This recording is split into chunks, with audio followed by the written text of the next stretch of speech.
सोचो एक नए पेरेंट इंडिया के अंदर छोटे बच्चे को लेके बहुत परेशान है। क्यों? क्योंकि उनको एक बच्चे के लिए उनके सारे प्रोडक्ट्स चाहिए जो कि उस छोटे बच्चे के लिए रिक्वायर्ड होते हैं। जैसे डायपर्स हो गए, उनके कपड़े हो गए, उनकी नैपीज हो गई। बट वो क्वालिटी वाले प्रोडक्ट्स छोटे बच्चे के लिए, बॉर्न बेबी के लिए नहीं मिल पा रहे उनको जो चाहिए। अब वो क्या करें? वो फ्रस्ट्रेट हो रहे हैं कि भाई मुझे ये चीज़ें चाहिए मेरे बच्चों के लिए, वेल मेंटेन फैमिली के लिए, बट नहीं मिल पा रहे। और उसी क्वेश्चन के सामने उन्होंने खड़ी करी एक $1 बिलियन कंपनी। हे दोस्तों, वेलकम टू आवर चैनल। आज हम बात करने वाले हैं एक बहुत ही विशनरी बंदे के बारे में जिसका नाम है सुपम महेश्वरी। वो एक कंपनी के फाउंडर हैं जिसका नाम है फर्स्ट क्राई। अगर आपने भी ये स्टोरी सुनी है, फर्स्ट क्राई के प्रोडक्ट्स परचेज करें हैं, प्लीज कमेंट करके बताइएगा आपने क्या परचेज करें हैं। और आज हम इनकी पूरी विजनरी स्टोरी के बारे में डिस्कस करेंगे और बात करेंगे। इन विजनरी सुपम महेश्वरी के बारे में हम उनकी इंस्पिरेशन के बारे में बात करेंगे, उनका एक्सपेक्टेशंस क्या था उस कंपनी को चालू करने के लिए, फर्स्ट क्राई को, उसके बारे में बात करेंगे। और अगर आपको भी ऐसी ही इंस्पिरेशन स्टोरी सुनने में मज़ा आता है तो प्लीज़ सब्सक्राइब ज़रूर करिएगा और लोगों को शेयर ज़रूर करिएगा। चलिए चलते हैं अपनी स्टोरी की तरफ। साल 2010 का समय था जब सुपम महेश्वरी ने IIM अहमदाबाद से अपनी ग्रेजुएशन कंप्लीट करी और उसके बाद में उन्होंने अपना सक्सेसफुल एंटरप्रेन्योरशिप चालू करा। तभी थोड़े समय बाद में वो एक नए पेरेंट्स बने और उस नए पेरेंटशिप के टाइम पे उनको ये पता लगा कि उनको अपने बच्चे के लिए क्या क्या प्रोडक्ट्स चाहिए होते हैं, लेकिन समहाउ वो प्रोडक्ट्स, जो क्वालिटी वाले प्रोडक्ट्स थे, वो उनको इंडिया के अंदर नहीं मिल रहे थे जो रेगुलरली उनको उनके बच्चे के लिए चाहिए थे। जब भी वो फॉरेन ट्रिप पे जाएं तो वो वहाँ से बैग भर भर के अपने बच्चों के लिए जो डाइपर्स हैं, नैपीज हैं, वो सब वहाँ से परचेज करके लेके आते थे। बट उनकी ये प्रॉब्लम बहुत ही सिंपल सी प्रॉब्लम थी, जो कि था कि हमारे को छोटे बच्चे के लिए एक प्रोडक्ट चाहिए जो हमारे इंडिया में अवेलेबल नहीं है।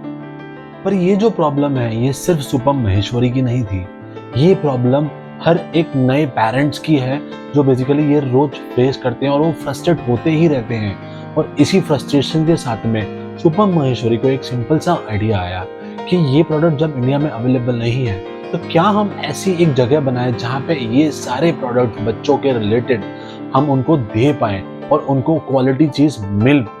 और वहीं से उन्होंने स्टार्ट किया firstcry.com।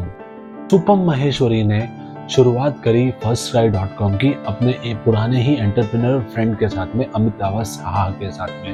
उन्होंने वहां से दोनों ने मिलकर जुड़े firstcry.com को बिल्ड करने के लिए। शुरुआत करी उन्होंने अपनी खुद की सेविंग से, जहां उन्होंने 2.5 करोड़ रुपए की इन्वेस्टमेंट करी इस कंपनी को स्टार्ट करने के लिए। एक सिंपल सा सवाल, क्या अगर आप ऐसा कुछ आइडिया लेके आते और आप अपनी पूरी सेविंग इतनी बड़ी, क्या आप इन्वेस्टमेंट करते? पर सुपम और ने किया और उसके सामने उनको रिजल्ट मिला। वो सब हम जानते ही हैं क्योंकि हमने देखा है फर्स्ट क्राई की जर्नी को। चलिए आगे देखते। फर्स्ट क्राई ने शुरुआत करी अपने प्लेटफॉर्म firstcry.com से, जहां ओनली ऑनलाइन प्लेटफॉर्म था वो, और वो बेसिकली ऑनलाइन ही सारे प्रोडक्ट सेल करते थे। बच्चों के रिलेटेड सारे प्रोडक्ट्स अवेलेबल थे जैसे कि डाइपर, नैपीज एंड ऑल। और उसके अलावा कोई भी प्रोडक्ट ज़्यादा मेजरली अवेलेबल नहीं थे। और उसी प्रोडक्ट से उन्होंने लॉन्च किया था और सभी नए पेरेंट्स के लिए उन्होंने ये बिल्ड किया था। शुरुआत होते ही ज़बरदस्त रिस्पॉन्स आने लगा। एक हफ्ते के अंदर अंदर ही रोज के 100 ऑर्डर आने लगे। पर यहाँ पर सुपम और अमिताभ को एक बिल्कुल क्लियर आइडिया पड़ा कि अगर ट्रस्ट बिल्ड करना है तो हमें फिजिकल स्टोर डालना ही पड़ेगा, अदरवाइज हम ट्रस्ट बिल्ड नहीं कर पाएंगे। क्योंकि इंडिया के अंदर लोग देख के परख के ही शॉपिंग करते हैं। इसलिए उन्होंने शुरुआत करी अपने फिजिकल स्टोर की और आज की तारीख में उनके 900 फिजिकल स्टोर्स अवेलेबल हैं पैन इंडिया में। उनका ये जो नया जर्नी था वो बेसिकली बहुत क्लियर था, ऑनलाइन कन्वीनियंस और ऑफलाइन ट्रस्ट बिल्ड का। फर्स्ट क्राई ने क्वालिटी पे कंट्रोल लिया, अपने कस्टमर को सेटिस्फाइड किया और कस्टमर को फुल सपोर्ट दिया। और उसी के साथ वो अपने कैटेगरीज इंक्रीज करते गए, जैसे कि online clothings, accessories and toys, और भी बहुत सारी कैटेगरीज वो ऐड करते गए।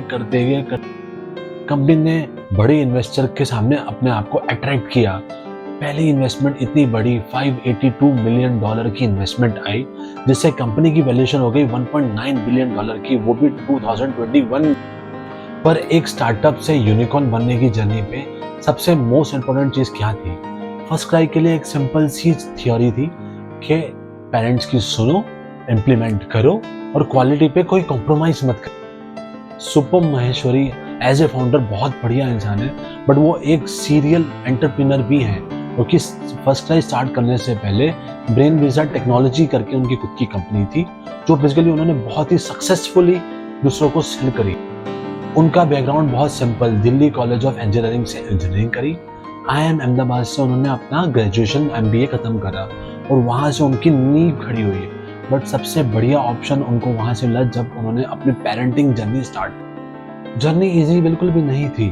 जर्नी के लिए सबसे बड़ा टफ प्रॉब्लम था कंपटीशन, ट्रस्ट बिल्ड करना कस्टमर्स का, टच एंड फील का ऑप्शन देना, लेकिन लॉजिस्टिक का इशू, इतने सारे प्रॉब्लम्स आते रहे, लेकिन उन्होंने हार नहीं मानी और वो आगे बढ़ते और हर एक प्रॉब्लम को उन्होंने एक अच्छा सॉल्यूशन क्रिएट करा। जैसे कि लॉजिस्टिक का इशू बहुत बड़ा इशू आ रहा था, तो उन्होंने क्या किया, उन्होंने सिंपली एक नई कंपनी खड़ी कर दी एक्सप्रेस बीस करके, जो बेसिकली उनका पूरा लॉजिस्टिक संभालती थी और प्लस वो एक अलग से भी एंटिटी बन के खड़ी हुई। आज फर्स्ट क्राई IPO की तरफ बढ़ती चली जा रही है और अपना एक्सपेंशन इंटरनेशनली भी कर रही है, बट उनका एक सिंपल सा एजेंडा है, पेरेंटिंग को ध्यान में रख के क्वालिटी पे कोई कॉम्प्रोमाइज मत करो और आगे बढ़ते ही। इस स्टोरी से ऐसा लगता है कि फर्स्ट क्राई ने सब कुछ अचीव कर लिया। सोचिए फिर से, अगला चैप्टर जो आएगा वो उससे भी अच्छा और उम्दा हो। तो आज हमने फर्स्ट क्राई की जर्नी से या सुपम माहेश्वरी की जर्नी से क्या सीखा, ये आज हम समझते हैं। पहला, कभी कभी सबसे बढ़िया आइडियाज अपने खुद के पर्सनल पेन पॉइंट से ही आते। जैसे सुपम माहेश्वरी ने खुद की पेरेंटिंग प्रॉब्लम से ही $1 बिलियन कंपनी खड़ी कर दी। अगर आपको ये स्टोरी और इसका कंक्लूजन बहुत पसंद आया हो तो प्लीज़ सब्सक्राइब करिए, अपने सारे फ्रेंड्स को शेयर करिए ताकि वो भी इससे कुछ सीख पाएँ और आगे के लिए बेल आइकन को बता दीजिएगा। आज की इस जर्नी के लिए इतना ही। बाकी अगली स्टोरी कौन सी समझनी है, सीखनी है, उसके लिए आप कमेंट करके बताइए कि कौन सी कंपनी की आपको फ्यूचर स्टोरी समझनी है, तो हम आपको उस तरीके की स्टोरी बना के देंगे। बाकी आज के लिए इतना ही। अलविदा, बाय बाय।